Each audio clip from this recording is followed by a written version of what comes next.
Hello viewers, I again come back. Thank you.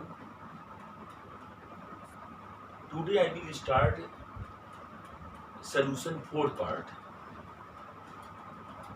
In this part, we take topic azeotropes, abnormal molar mass, Mann's factor. 3 topic हम इस पर discuss करेंगे आज. Today I will discuss on topic azeotropes, abnormal molar mass and Mann's factor. First, I start azeotropes. Azeotropes क्या है? Azeotropes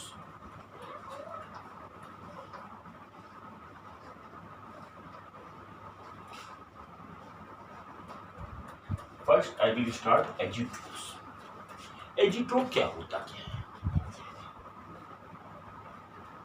A binary solution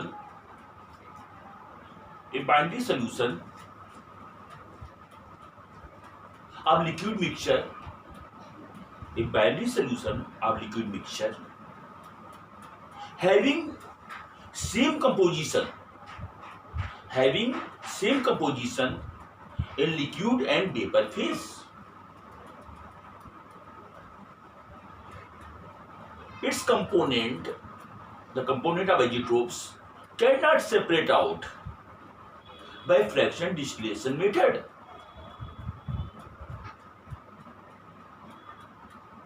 Which is called azeotropic mixture.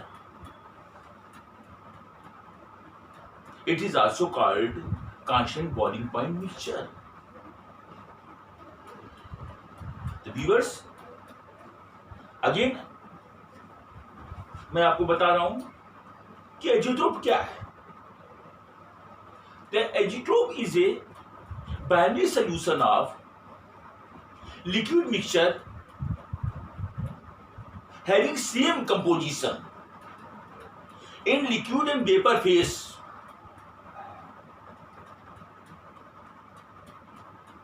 Its component cannot be separated out by fractional distillation method. It gives azeotropic mixture. Its boiling point is constant, so it is also called constant boiling mixture. It is following two type. Azeotropes जो होते हैं दो type के होते हैं. First,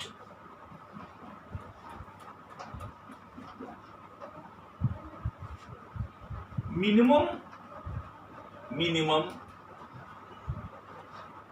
boiling azeotropes. पहला क्या है? Minimum boiling azeotropes. And second is maximum boiling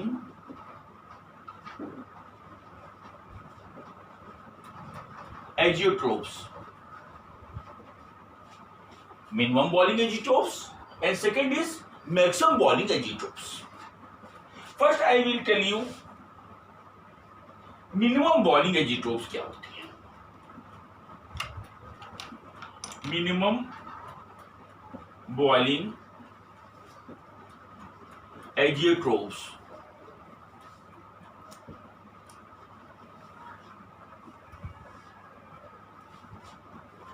minimum boiling azeotropes. The azeotropes shows positive deviation. The azeotrope shows positive deviation from Raoult's law. The azeotrope shows positive deviation from Raoult's law. It form minimum boiling azeotropes. मतलब कहने का मतलब है जब वो एजिट्रोप जो होता है वो पॉजिटिव डिविएशन को रिप्रेजेंट करता है तो उसे क्या कहते हैं हम? मिनिमम बॉइलिंग एजिट्रोप्स कहते हैं।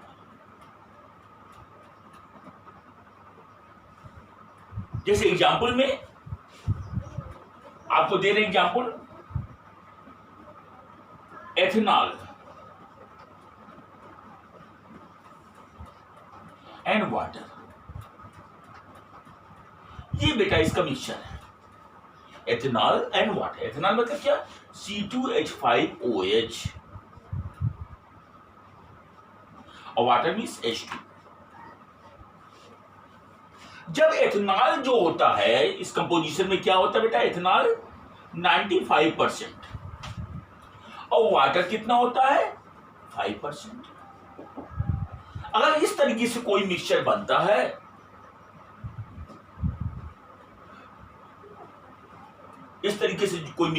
है तो उसे मिनिमम बॉइलिंग एजिट्रोप्स कहते हैं।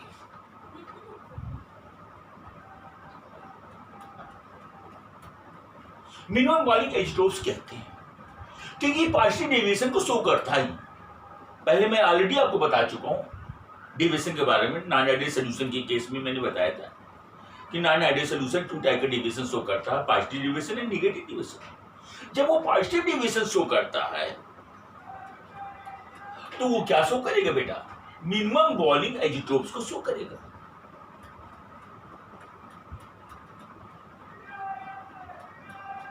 जैसे एथेनॉल का बॉइलिंग पॉइंट कितना होता है? एथेनॉल का बॉइलिंग पॉइंट 351.3 केल्विन होता है। The boiling point of ethanol is 351.3 kelvin. और वाटर का बॉइलिंग पॉइंट कितना होता है? 373 केल्विन। तो जब दोनों को मिलाएंगे एथेनॉल वाटर को, जब ये एजिट्रोप्स जब बनाएंगे हम, तो इनका जो एजिट्रोप्स जो बनेगा, एजिट्रोप्स का बॉइलिंग पॉइंट कितना हो जाएगा? एजिट्रोप्स सोज 351.1 केल्विन। देखा आपने? 351.1 केल्विन मतलब 351.1 केल्विन जो एजिट्रोप्स कांस्टेंट बॉइलिंग मिक्सचर मिला मुझे। कांस्टेंट बॉइलिंग मिक्सचर जो है क्या मिल रहा है बेटा? दोनों से कम पर मिल रहा है। जो दोनों कंपोनेंट हमारे हैं एथेनॉल और वाटर, इनके बॉइलिंग पॉइंट से कम है। देख लीजिए आप, 373 से ये कम है 351.1, 351.3 से 351.1 केल्विन क्या है? कम है। इसीलिए इसको क्या बोलते हैं हम? मिनिमम बॉइलिंग एजिट्रोप्स कहते हैं। तो ऐसे दो कंपोनेंट का मिक्सचर जो नॉन आइडियल हो, राउस लॉ को फॉलो ना करता हो और पॉजिटिव डेविएशन को रिप्रेजेंट करता हो, उस केस में उन दोनों कंपोनेंट के मिक्सचर का बॉइलिंग पॉइंट दोनों कंपोनेंट इंडिविजुअली क्या होता है? कम रहता है। जो कांस्टेंट बॉइलिंग मिक्सचर आएगा क्या होगा? दोनों के इंडिविजुअली क्या होगा? उससे कम आएगा। इसी कम आने की वजह से इसको क्या बोलते हैं बेटा? मिनिमम बॉइलिंग एजिट्रोप्स कहते हैं। Is it clear? अब मैं बताने जा रहा हूं को मैक्सिमम बॉइलिंग एजिट्रोप्स क्या होती है। देखिए, maximum boiling एजिट्रोप्स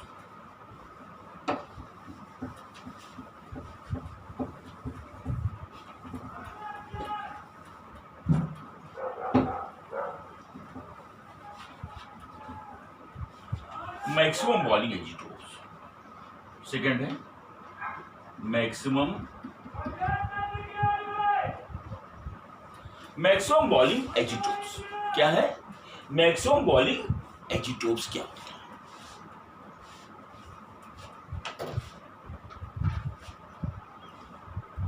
when non-ideal solution showing negative deviation from Raoult's law, when non-ideal solution showing negative deviation from Raoult's law,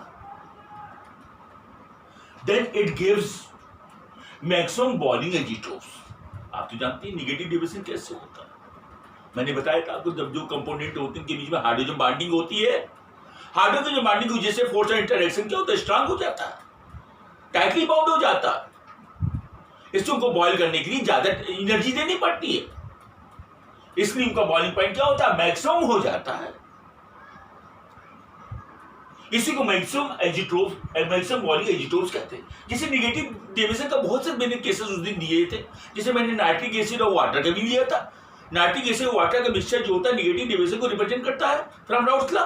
तो नाइट्रिक एसिड क्या होता है बेटा, HNO3, ये नाइट्रिक एसिड है और प्लस वाटर का मिक्सचर ले लें हम, ये निगेटिव डेविएशन को रिप्रेजेंट करता है। नाइट्रिक एसिड वाटर, इनके बीच में हाइड्रोजन बॉन्डिंग होती है। तो नाइट्रिक एसिड जो है हम 68% लेते हैं और वाटर जो लेते हैं 32% लेते हैं। नाइट्रिक एसिड 68%, वाटर 32% का मिक्सचर लेते हैं। नाइट्रिक एसिड का इंडिविजुअली बॉइलिंग पॉइंट कितना होता है, इसका बॉइलिंग पॉइंट जो होता है बेटा 359 केल्विन होता है। 359 केल्विन नाइट्रिक एसिड का बॉइलिंग पॉइंट होता है। और वाटर का बॉइलिंग पॉइंट कितना होता है, वाटर का बॉइलिंग पॉइंट 373 केल्विन होता है। 373 केल्विन होता है। अब दोनों को मिक्स करने से क्या होगा बेटा, निगेटिव डेविएशन हो जाएगा, उसके वजह से जो मिक्सचर का बॉइलिंग पॉइंट होगा वो मैक्सिमम हो जाता है। तो ये जो हमारा एजिट्रोप बनेगा, एजिट्रोप का बॉइलिंग पॉइंट कितना हो जाएगा, एजिट्रोप सोर्स बॉइलिंग पॉइंट कितना हो जाएगा 393.5 केल्विन। 393.5 kelvin, 393.5 kelvin. ये नेगेटिव डेविएशन के केस में देखा, जो रिजल्टेंट जो हमारा आ रहा है बॉइलिंग पॉइंट वो बढ़ के आ रहा है, मैक्सिमम आ रहा है, सबसे बढ़ के आ रहा है। 359 नाइट्रिक एसिड का उससे ही ज्यादा। यहां पर क्या है बेटा, वाटर वॉल्यूम 373 है, उससे ही ज्यादा है, 393.5 आ रहा है। इसीलिए ऐसे मिक्सचर को क्या बोलते हैं, हमें मैक्सिमम बॉइलिंग एजिट्रोप्स कहते हैं। Maximum boiling azeotropes. अब समझ में आ गया आप लोग को कि पार्शियल डेविएशन में बॉइलिंग पॉइंट क्या होगा, मिनिमम होगा, और मैक्सिमम बॉइलिंग पॉइंट, मैक्सिमम वो नेगेटिव डेविएशन में क्या होगा, मैक्सिमम बॉइलिंग एजिट्रोप्स होगा। इस तरीके से एजिट्रोप्स को क्या किया गया, दो कैटेगरी में डिवाइड किया गया, minimum boiling azeotropes and maximum boiling azeotropes. Now we proceed next topic, abnormal molar mass.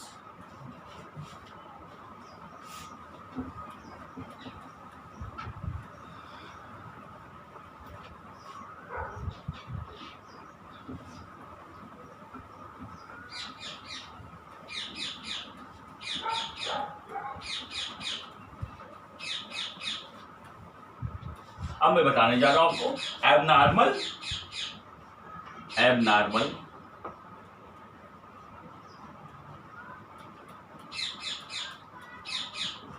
Molar mass. Abnormal molar mass क्या होता है बेटा, colligative properties depend upon number of solute particle. Colligative property किस पे depend करता है, number of solute particle. तो colligative property is depend upon number of solute particle by association और डिसोसिएशन, बाय एसोसिएशन और dissociation. Colligative properties depend upon number of solute particle by association और dissociation. It form क्या देगा, it form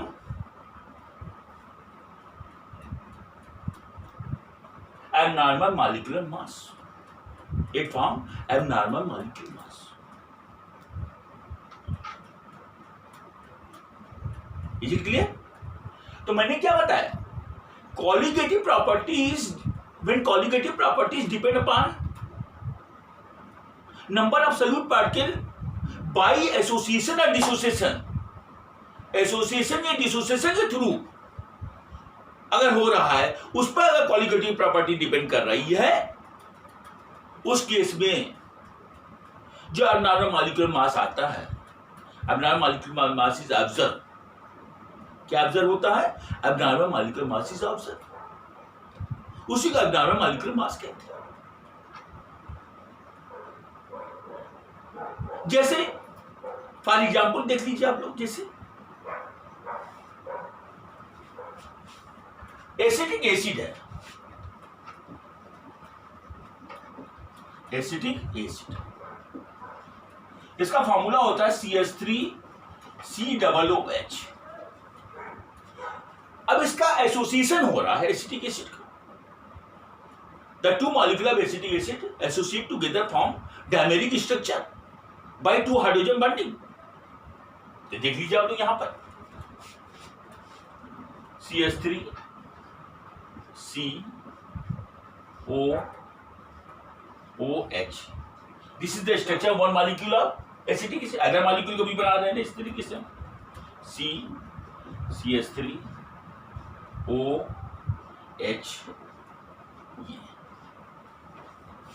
Between two strong electronegative atom, oxygen, hydrogen atom is present here. This hydrogen attached with this electronegative atom by intermolecular force. This is called hydrogen bonding, represented by dotted line. In this case, two strong electronegative atom oxygen के बीच में hydrogen present है. This attached with this oxygen atom by hydrogen bonding. तो एक dimeric structure बनता है. This is called dimer. क्या बोलते हैं इसको? डायमेरिक स्ट्रक्चर कहते हैं. Dimeric former. क्या है? Dimeric former. तो यहां पर नॉर्मल जो मास हमारे एसिटिक एसिड का, इसका नॉर्मल मास कितना बेटा? नॉर्मल मास कितना होता है इसका? 60 होता है. कितना होता है मॉलिक्यूलर मास नॉर्मल इसका? एसिटिक एसिड 60 होता है. मगर बाय एसोसिएशन डिसोसिएशन, मैंने ये बताया आपको, colligative property is depend upon number of solute particle by association और डिसोसिएशन. अगर एसोसिएशन डिसोसिएशन थ्रू डिपेंड कर रहा है तो उस केस में जो सॉल्यूट का मोलर मास ऑब्जर्व होता है उसे एबनॉर्मल मॉलिक्यूलर मास कहते हैं. तो इसका एसोसिएशन होने से ये तैयार हो गया. तो 60 इसका हो गया, 60 इसका. तो इसका मॉलिक्यूलर मास कितना निकला बेटा? मॉलिक्यूलर मास ये ऑब्जर्व हो गया. क्या हो गया? ऑब्जर्व मॉलिक्यूलर मास कितना हो गया? 120. कितना हो गया? 60 120. तो 120 क्या शो कर रहा है? ऑब्जर्व मॉलिक्यूलर मास क्या शो कर रहा है? एबनॉर्मल मॉलिक्यूलर मास शो कर रहा है. क्या शो कर रहा है? इसी को एबनॉर्मल कहते हैं. एबनॉर्मल मोलर मास, इसी को क्या बोलते बेटा? एबनॉर्मल मोलर मास कहते हैं. जैसे सुन लीजिए आप कि कोई सॉल्यूट है, इसका नॉर्मल जो मॉलिक्यूलर मास 60 होता है, मगर बाय एसोसिएशन और डिसोसिएशन उसका मॉलिक्यूलर मास जो होता है अगर चेंज हो जाता है, molecular mass changes, colligative property changes. यहां पर कॉलिगेटिव प्रॉपर्टी चेंज हो रही due to association dissociation. Association को जिस क्या हो जाएगा? 120 हो जाएगा. इसलिए पहले से क्या है? ज्यादा हो गया. ये क्या शो कर रहा है? एबनॉर्मल मॉलिक्यूलर मास को रिप्रेजेंट करता है. इसी को एबनॉर्मल मॉलिक्यूलर मास कहते हैं. समझ में? मतलब क्या कहने मतलब है? When qualitative property of solute, when qualitative property is depend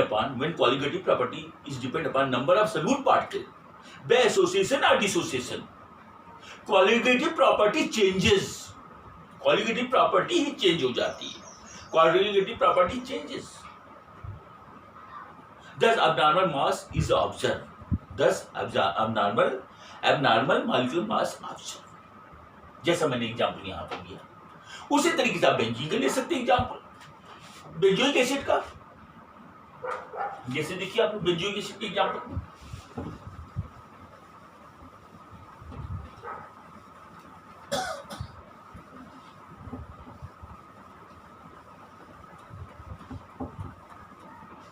benzoic acid है बेटा. बेंजोइक एसिड का फॉर्मूला क्या होता है? C6H5COOH. This is the formula of the benzoic acid. अब इसमें देखिए इसका नॉर्मल मास क्या होता है? नॉर्मल मास कितना होता है बेटा बेंजोइक एसिड? इसका नॉर्मल मॉलिक्यूलर मास कितना होगा? बोलिए आप लोग. इसका नॉर्मल मॉलिक्यूलर मास कितना हो जाएगा? जोड़ लीजिए आप लोग. 6 × 10 12 और 5 × 1 और प्लस कार्बन 12 प्लस 16 × 32 प्लस 1. अब जोड़ लीजिए आप लोग. कितना हो जाएगा? 2 1 3 2 5 5 10 5 72, ये 72 लिख दीजिए आप, ये 72 5 और 12 और प्लस 32 और प्लस 9, तो 2 1 3 2 5 5 10 2 12, 2 1 7 1 8 8 1 9 12 122। ये क्या है बेटा? नॉर्मल मास है। अब एक बाय एसोसिएशन एंड डिसोसिएशन हमने क्या बोला? When colligative property is depend upon number of solute particle by association or dissociation, due to which colligative property changes. Thus, molecular mass is observed is called abnormal molecular mass. जैसे देखिए बेटा, benzoic acid ले लेते हैं, C6H5 COOH, ये मैंने लिया बेटा। एक मॉलिक्यूल और ले लेते हैं, C6H5OH, यहाँ पर ये ले लिया। अब दो स्ट्रॉन्ग इलेक्ट्रोनेगेटिव एटम जिनका हाइड्रोजन है, ये किससे अटैच हो जाएगा? हाइड्रोजन बॉन्डिंग से। ये दो स्ट्रॉन्ग इलेक्ट्रोनेगेटिव एटम हाइड्रोजन है, किससे अटैच हो जाएगा? हाइड्रोजन बॉन्डिंग से। एक डायमेरिक स्ट्रक्चर बन जाता है। यहाँ भी क्या बनता है?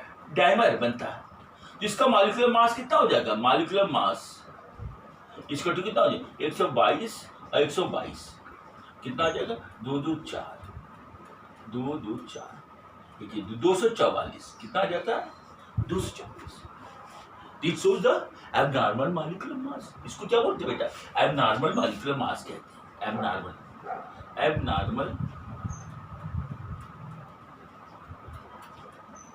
molecular mass, इसी को abnormal molecular mass कहते हैं।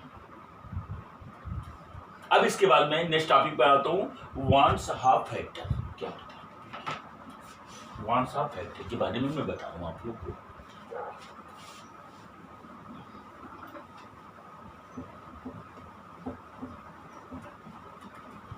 Wants a factor.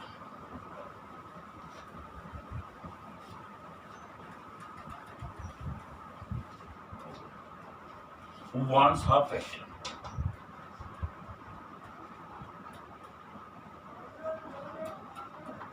Half factor. It is represented by small I. It is represented by small I. तो wants a factor क्या होता है? Wants a factor means क्या होता है? It is the ratio of wants a factor is a ratio of normal molecular mass and observed molecular mass. इसी को want factor कहते हैं। तो van't factor I is equal to क्या हो जाएगा बेटा? Normal molar mass upon observe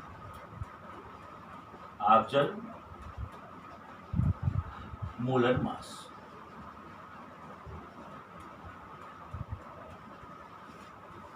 तो van't factor is a ratio of normal molar mass and observe molar mass. Molar mass is inversely proportional to colligative property.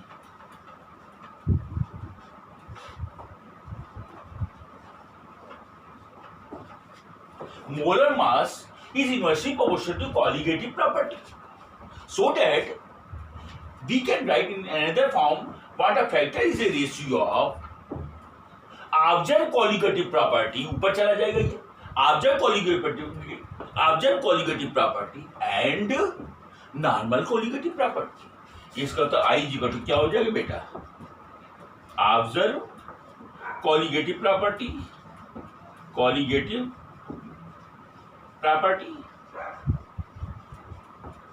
Upon normal colligative property.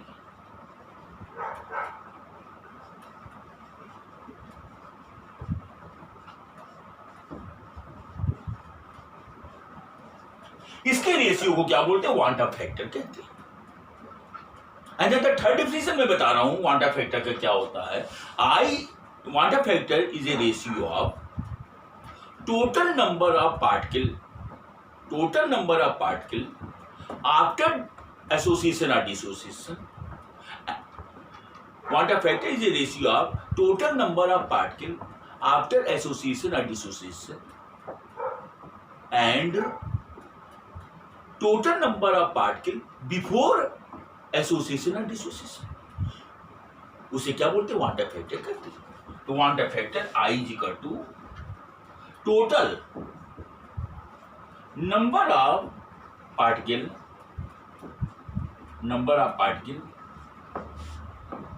after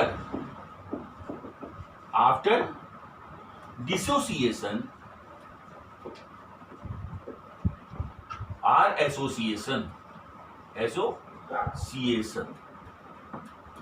or association upon total number of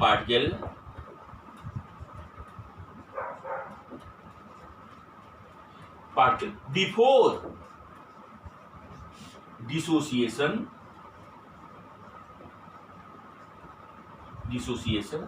or association। देखा आपने? मैंने क्या बताया आपको? Quantum factor is a ratio of total number of particle after dissociation association. मतलब dissociate associate हो जाने के बाद पश्चात जो टोटल वैल्यू होगी पार्टिकल की upon total number of particle before dissociation association. मतलब जब डिसोसिएशन एसोसिएशन नहीं, मतलब ओरिजिनल कंडीशन में है, जब डिसोसिएशन एसोसिएशन नहीं होता, मतलब ओरिजिनल कंडीशन में, जैसे एसिटिक एसिड ओरिजिनल कंडीशन में 60 था, वो ओरिजिनल कंडीशन है। और जब डायमेरिक फॉर्म हो गया वो आफ्टर एसोसिएशन हुआ। तो पहले हमें क्या लेना है?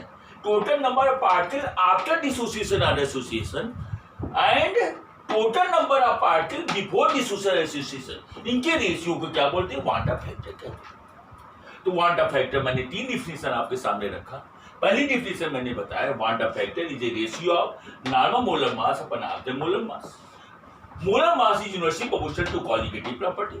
According to this, we give you another formula. I is equal to ratio of observed colligative property upon normal colligative property. Third definition, I is equal to total number of particles after dissociation or association upon total number of particles before dissociation or association. मतलब original condition. ये 3 definition थे। अब condition आप quantum factor बता दें। Condition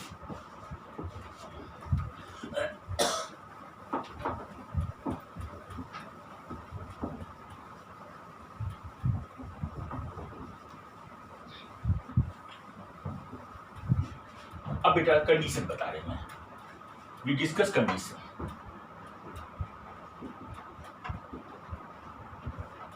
for I, condition for I.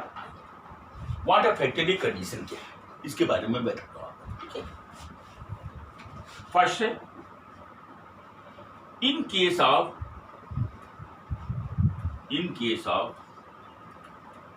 Dissociation,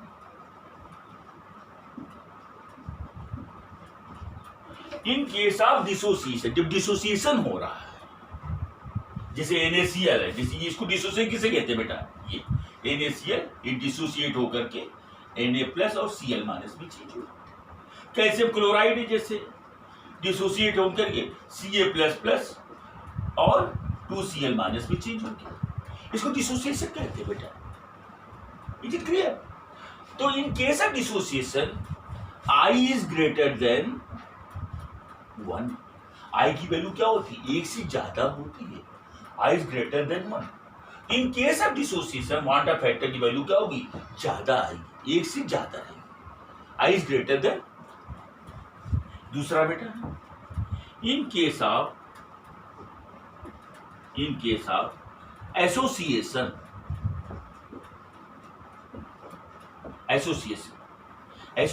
मतलब क्या है? मैंने अभी बताया आपको। जैसे 2 मॉलिक्यूल एसिटिक एसिड है, ये एसोसिएट हो गए हैं, तो सिंगल मॉलिक्यूल में कन्वर्ट नहीं हुआ बेटा, इसी को एसोसिएशन कहते हैं। This is association. जैसे M मॉलिक्यूल मैंने A का ले लिया, मैंने ये एसोसिएट हो गया बेटा, ए होल की power m, this is called association. इसको कहते हैं, क्या कहते हैं इसे? एसोसिएशन कहते हैं। तो इन केस ऑफ एसोसिएशन हम क्या देख रहे हैं? आई की वैल्यू क्या है? Less than 1। आई की वैल्यू क्या है? Less than 1। आई की एक से कम वैल्यू आएगी क्वांटम फैक्टर की। तीसरा कंडीशन है neither association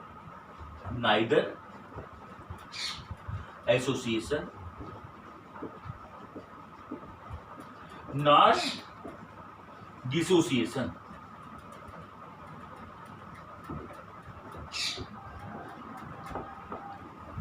neither association not dissociation, ना तो एसोसिएशन हो रहा ना तो डिसोसिएशन हो रहा, कुछ चीजें नहीं हो रही उस केस में, ना डिसोसिएशन हो रहा ना एसोसिएशन हो रहा। उस केस में बेटा क्या होगा? तब आई की वैल्यू क्या हो जाएगी बेटा? आई इक्वल टू 1 हो जाएगा। आई की वैल्यू क्या होगी? 1। जैसे ग्लूकोज बेटा है, ग्लूकोज क्या होता है? C6H12O6, this is a glucose.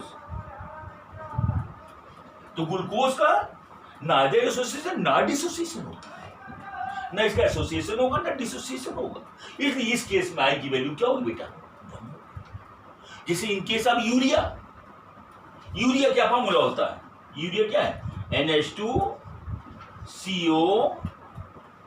NH2, this is the urea. तो यूरिया का ना तो एसोसिएशन होता ना तो डिसोसिएशन होता। इस केस में आई की वैल्यू क्या होगी? 1 होगा। तो in case of neither association not dissociation the value I equal to 1। तो मैंने 3 कंडीशन बताए क्वांटम फैक्टर के। पहला कंडीशन बताया इन case of dissociation I is greater than 1, जैसे मैंने NaCl के लिया, कैल्शियम क्लोराइड के लिए, सोडियम सल्फेट ले लीजिए, पोटेशियम फेरोसाइनाइड ले लीजिए आप, कोई भी एग्जाम्पल ले सकते। इन case of association I is less than 1, जैसे एसिटिक एसिड 2 मॉलिक्यूल एक सिंगल मॉलिक्यूल में एसोसिएट हो जाता है, एक गेंड मॉलिक्यूल बना देता है। जिस बेंजोइक एसिड के 2 मॉलिक्यूल ले लिए, गेंड मॉलिक्यूल सिंगल में चेंज हो जाएगा। जैसे Ma मॉलिक्यूल है, ए के M मॉलिक्यूल है, एसोसिएट होकर के क्या हुआ? ए की पावर होल m एक मॉलिक्यूल में कन्वर्ट हो गई नहीं। तो इस केस में आई की वैल्यू लेस देन 1 होगी। नाइदर एसोसिएशन नॉट डिसोसिएशन, जैसे अभी एग्जांपल दिया मैंने, ग्लूकोज एनर्जेटिक होता है, हमारे बॉडी में ना तो एसोसिएशन होता है इसका ना तो डिसोसिएशन होता है। ये बॉडी में जाकर के क्या होता है? एनर्जेटिक होता है, बॉडी में ऑक्सीडाइज हो जाता है। इसका एसोसिएशन डिसोसिएशन नहीं। स्टार्च इसका एसोसिएशन डिसोसिएशन नहीं होता। यूरिया इसका एसोसिएशन डिसोसिएशन नहीं होता। तभी हमारे बॉडी में जो होता है, इसका इंपॉर्टेंट रोल है ग्लूकोज का हमारे बॉडी में, यूरिया का इंपॉर्टेंट रोल हमारे बॉडी में, स्टार्च का हमारे बॉडी में इंपॉर्टेंट, ह्यूमन बॉडी में इंपॉर्टेंट रोल है, जिनका एसोसिएशन डिसोसिएशन में इन्वॉल्व नहीं होते ही है। इसलिए आई की वैल्यू क्या होती है बेटा? 1। अब मैं रिलेशनशिप निकालने जा रहा हूं, देखिए आप लोग।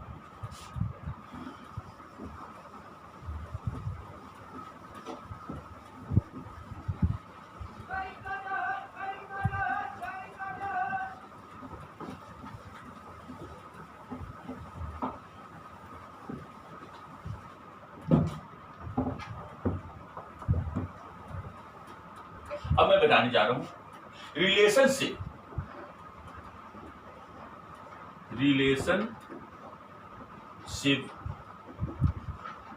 बिटवीन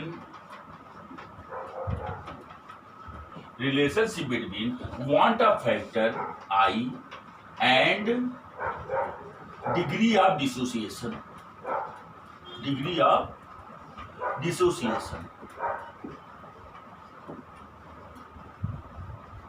इसको अल्फा कहते हैं। किससे शो करते हैं बेटा? Degree of dissociation. आपने 11th में पढ़ा होगा डिग्री ऑफ डिसोसिएशन। जो part of the particle ionize is called degree of dissociation, alpha कहते हैं। ये 20% अमोनियम हाइड्रोक्साइड, वो तो 20 पार्ट 100 का 20 पार्ट क्या होता है? आयनाइज हो जा रहा है, NH2 प्लस और OH माइनस में। तो डिग्री ऑफ डिसोसिएशन क्या? 20% हुआ। इसी को डिग्री ऑफ डिसोसिएशन कहते हैं। अल्फा 11th में आप लोगों को इक्विलिब्रियम चैप्टर में पढ़ा है, इक्विलिब्रियम फॉर आयनिक इक्विलिब्रियम में ये पढ़ाया गया है। तो क्वांटम फैक्टर और डिग्री ऑफ डिसोसिएशन में मैं रिलेशन प्रोड्यूस कर रहा हूँ, फॉर्मूला ड्राइव कर रहा हूँ। कैसे ड्राइव होता है ये देखिए आप। जैसे मैंने एक जनरल इक्वेशन ले रहे हैं, सपोज कर रहे हैं chemical equation. A whole n ये डिसोसिएट होल करके एन ए बनाता है। ए की power A whole n dissociate हो गई बेटा, क्या देता है? N A particle. Number of particle क्या? एन दे रहा है ए का। पहले सिंगल था, ए एन था, कॉम्प्लेक्स फॉर्म में था, एसोसिएट फॉर्म में था। अब ये डिसोसिएट हो करके डिसोसिएट हो रहा बेटा, ये क्या हो रहा है? Dissociate in number of particle A n A. अब इसमें क्या लेते बेटा? Before dissociation, before dissociation suppose किया नंबर ऑफ मोल इसका एक मान लिया मैंने, 1 मोल। सपोज किया मैंने बिफोर डिसोसिएशन नंबर ऑफ मोल मैंने क्या मान लिया? 1। तब ये क्या होगा बेटा? 0। क्या होगा ये? 0। आफ्टर डिसोसिएशन, आफ्टर डिसोसिएशन तो डिग्री ऑफ डिसोसिएशन क्या? अल्फा। तो अल्फा पार्टिकल्स में से डिसोसिएट हो जा रहा है। अल्फा पार्टिकल क्या हो जा रहा है? यहां से 1 माइनस अल्फा, ये डिसोसिएट हो। और यहां जो बन रहा है according to number of molecule multiple हो जाएगा। तो क्या बनेगा यहाँ पर? N alpha. क्या हो जाएगा? इससे मल्टीप्लाई हो जाता है, एन अल्फा। एन अल्फा बनेगा। तो टोटल मोल कितने हो जाएंगे बेटा? Total molecule after dissociation, after dissociation total molecule कितने हो जाएंगे? 1 minus alpha plus n alpha, ये टोटल मॉलिक्यूल हो गया। तो फॉर्मूला मैंने क्या बताया? आई इक्वल टू, आई का फॉर्मूला क्या है? After dissociation, after dissociation upon before dissociation, dissociation. तो total number of molecule after dissociation upon total number of molecule before dissociation, पहले मैं बता चुका हूं। अब वैल्यू पुट कर लीजिए। तो I equal to after dissociation total molecule कितने बेटा है? 1 minus alpha plus n alpha है। तो 1 minus alpha plus n alpha upon before dissociation number of molecule कितने बेटा? बिफोर डिसोसिएशन 1 है बेटा। बिफोर डिसोसिएशन क्या है? ओरिजिनल फॉर्म में 1 मॉलिक्यूल निकालिए ना, 1 लिख दीजिए यहां पर आप। अब क्रॉस मल्टीप्लाई कर दीजिए। क्या करेंगे? Cross multiply. तो I into 1 equal to 1 minus alpha plus n alpha. अब ये 1 इधर लीजिए, ट्रांसफर कर दीजिए। तो आई माइनस 1 इक्वल टू ये क्या? N alpha minus alpha. Alpha common ले लीजिए इसमें से, 1 एन माइनस 1, अल्फा कॉमन ले लीजिए, एन माइनस 1, तो आई माइनस 1। अब देयरफॉर अल्फा इक्वल टू कितना हो जाएगा बेटा? Alpha equal to I minus 1 upon n minus 1 या। तो अल्फा इक्वल क्या आ गया? आई माइनस 1। फॉर्मूला क्या बन गया? Alpha equal to I minus 1, फिर से लिख दे रहे हैं, एन माइनस 1।